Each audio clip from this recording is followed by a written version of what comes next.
பஹ்ரைனில் இருந்து முகமது அலி என்ற சகோதரர் கேட்குறாரு,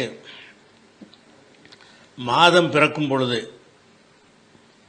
கீழ்கண்ட துவாவை ஓதுவது சரியான செய்தியா அப்படின்னு ஒரு துவாவை எழுதி, இது மாதம் பிறக்கும் பொழுது பிறந்துச்சுன்னு வைங்களேன், அதுக்கு ஓதுகிற துவா என்று சொல்லி இதை போடுறாங்க. இது சரியான்னு கேட்குறாரு.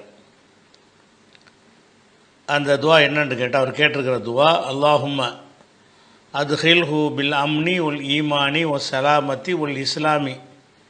இறைவா, இந்த மாதத்தில் எங்களை நுழைய செய்வாக, இல்லை இந்த மாதத்தை நுழைய செய்வாயாக.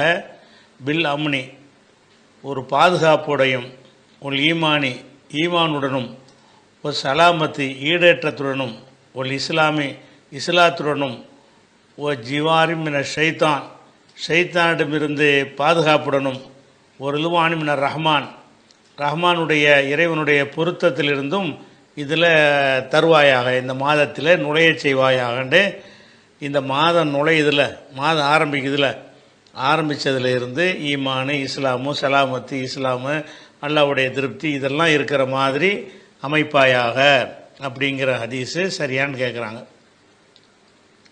இந்த ஹதீஸ் மூஜமுல் அவுசத்துங்கிற தபுரானியுடைய நூலில் இடம்பெற்றிருக்கிறது. இதில் எப்படி இடம்பெற்றிருக்குன்னு கேட்டால், இதை நபி சொன்னதாக இடம்பெறல. 2 பாயிண்ட் இந்த ஹதீஸில் இருக்கிறது, 2 குறைபாடுகள். ஒரு குறைபாடு என்னன்னு கேட்டால், கான அஸ்ஹாபு நபி ஸல்லல்லாஹு அலைஹி வஸல்லம், நபித்தோழர்கள் அல்லமுன ஹாத துஆ, இந்த துஆவை கற்றுக்கொண்டிருப்பார்கள். இதா தஹலத்தி சனத்து அவிஷஹரு, ஒரு வருடமோ ஒரு மாதமோ நுழையும் போது இந்த துஆவை கற்றுக்கொள்வார்கள் அப்படின்னு சொல்லிட்டு இந்த துஆவை போட்டிருக்கிறாங்க. இது சஹாபாக்கள் கற்றுக்கொள்வார்கள் அப்படின்னு இருக்கு. யார்கிட்டருந்து கற்றுக்கொள்வார்கள், ஒருத்தருக்கு ஒருத்தர் கற்றுக்கொள்வாங்களா என்ற விவரம் அதில் இல்லை.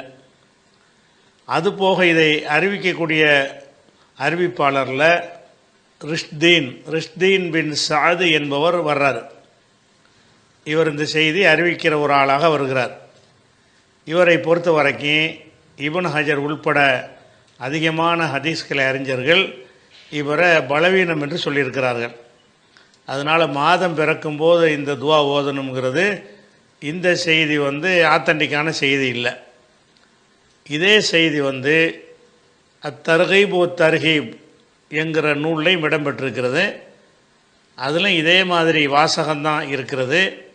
ஆனால் அறிவிப்பாளர் வரிசை வேறாக இருக்கிறது.